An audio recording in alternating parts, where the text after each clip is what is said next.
continuando, nós vemos então aqui a definição, né? E aí a gente pode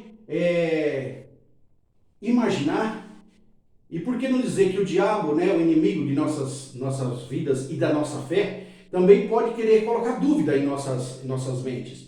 Mas aqui está várias, dentre tantas citações bíblicas que nos dá essa segurança na salvação, eu anotei algumas delas aqui, por exemplo, Romanos. Paulo escreveu aos Romanos 10 e 13 e também Atos 2 e 21, que a salvação ela é pela invocação. Tá? O que é invocação? É buscar. Né?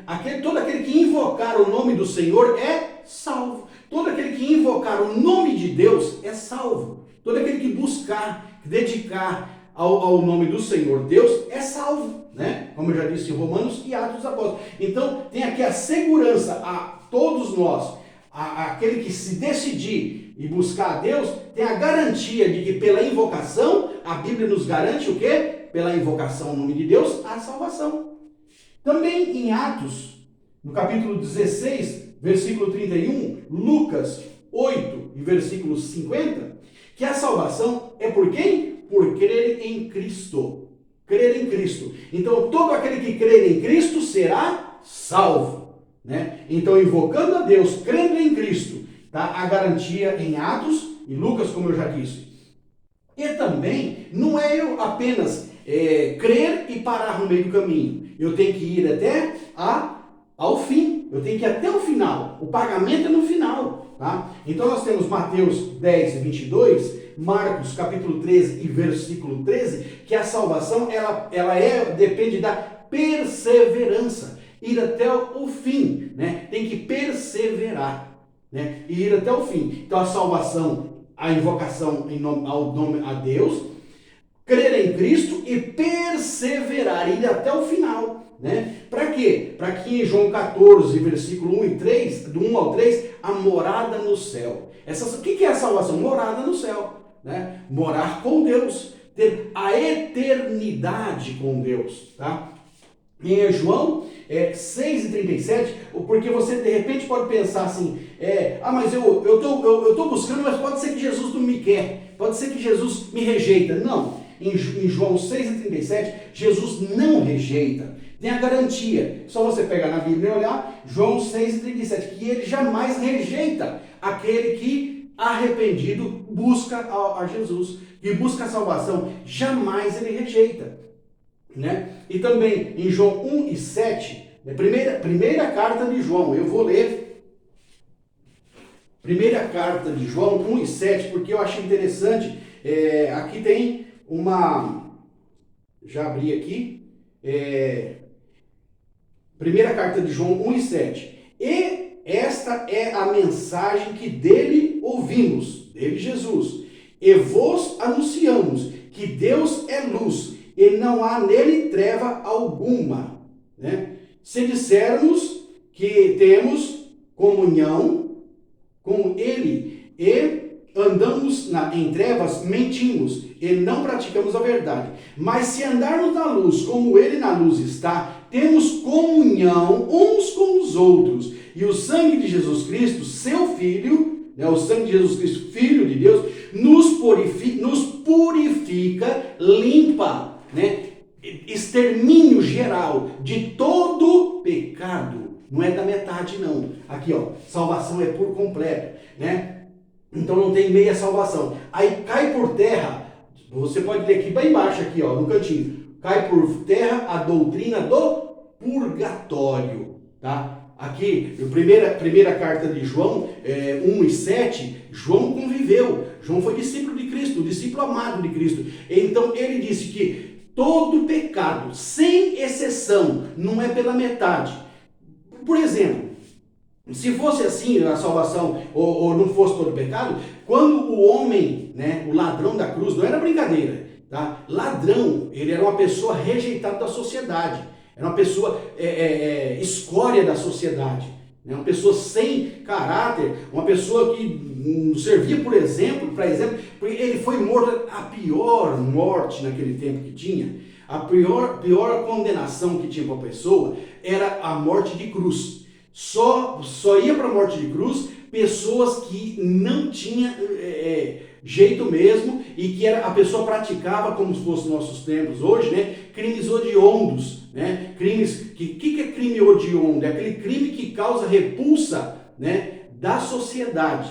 É aquele crime que causa revolta da sociedade. É o crime hediondo. Então, não era um homenzinho bonzinho, não. Era uma pessoa lotada de pecado. Era uma pessoa cheia de problema. Uma pessoa que jamais poderia ter sido salva se não fosse pelo sangue de Cristo. Então, quando ele pediu, né, quando ele confessou a Jesus Cristo que ele era um pecador e que ele pediu a Jesus que lembrasse dele lá no céu, no paraíso, Jesus disse: hoje mesmo estarás comigo no paraíso. Se a doutrina do purgatório, igual tem uma grande religião por aí, das maiores do mundo, que ela fala que do purgatório, Jesus teria dito a aquele homem o seguinte: olha, quando ele falou, lembra de mim quando entrar no paraíso, Jesus tinha dito para aquele ladrão: olha, vamos fazer o seguinte, como você tem muito pecado, você vai para o purgatório, você vai pagar os seus pecados lá, você vai sofrer um pouco lá, tua família vai oferecer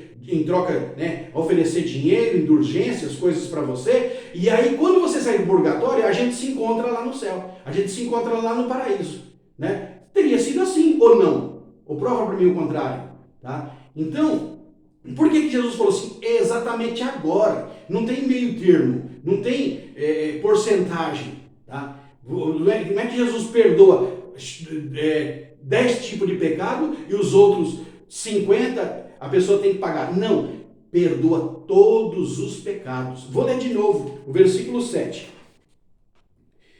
Mas, se andarmos na luz, como ele na luz está, temos comunhão uns com os outros, e o sangue de Jesus Cristo, Filho de Deus, nos purifica de todo pecado. Todos. Não existe pecado que Jesus não perdoe. Tá? E não existe meio termo. Então, por isso, nascimento em Cristo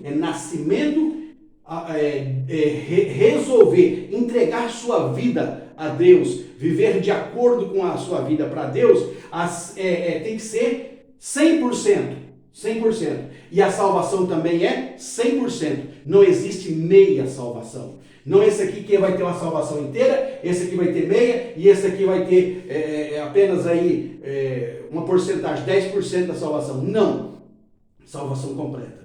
Isso vem trazer na Bíblia, a Bíblia é toda entre si, os ensinamentos fechado entre si. O primeiro livro da Bíblia fala do último e o último fala do primeiro, né? Então nós temos aqui em Efésios 2 e versículo 8, diz assim: porque pela graça sois salvos por meio da fé, e isso não vem de vós, é dom de Deus, e não vem das obras, para que ninguém se glorie. Que não vem das obras. Por que não vem das obras? Porque o que aceita, o que decide sua vida, o que se entrega a sua vida, passa a viver uma vida com Deus, aqui ou aqui, né, onde for, a salvação é uma só. A salvação é completa. Então, não vem das obras, porque se viesse das obras, esse aqui merecia uma salvação melhor, merecia um lugar no céu melhor, mais que esse aqui. Por quê? Ele teve tempo e ele fez o quê? Praticou mais obras. Aos 17 anos, ele passou a caminhar com Deus,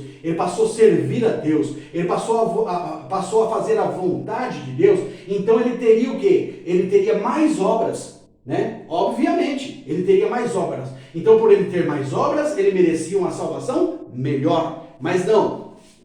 Efésios 2, capítulo 2, versículo 8 e no 9, diz isso, que a salvação vem pela fé e não vem das obras. Por isso, é independente se eu começo a servir a Deus no 0, aos 17 anos, aos 35, 70 ou 80. A salvação é uma só, e as obras não interferem. As obras não interferem na salvação. Ok? Então, Efésios 2 e 8, ou 2 e 9, melhor dizendo, fica melhor aí. Mas o 8 e o 9 junto, ok? Espero que tenham entendido, tá, sobre isso aqui, sobre a parábola ela soa como uma injustiça, né? Ela tem pensamento, traz os pensamentos de injustiça, de que alguém trabalhou para mais e recebeu igual quem trabalhou para menos. Tá? Mas aqui está falando, Jesus está dando exemplo, figurando, está sendo figurativo a duração de nossa vida e o nascer de novo em Cristo. Tá? Com isso eu quero terminar dizendo, hoje, se você hoje sente em teu coração que você deve ter um novo nascimento e viver para Deus, não deixe para amanhã, tá? Não deixe, porque esse 80 anos aqui não é garantido não. Não é garantido. Quantas são as pessoas que têm sua vida ceifada, ou final de sua vida, aos 17, aos 40, aos 55, tá? Então, ao final de nossa vida, ele não é garantido que se chega aos 80. Ele está falando aqui o quê? Que o normal, né? O destinado por Deus para a nossa vida é de 70 a 80 anos. Mas podemos morrer antes, bem como depois. Existe pessoa que chega a 90, 100 anos, né? Então, mas e se de repente o final da minha vida está previsto para amanhã, para daqui a um mês, para quando eu tiver 58 anos, 65, né? Não chegar aos 80. Então eu tenho que decidir, eu não posso perder tempo, eu não posso vacilar, né? Eu não posso vacilar e entregar minha vida a Deus.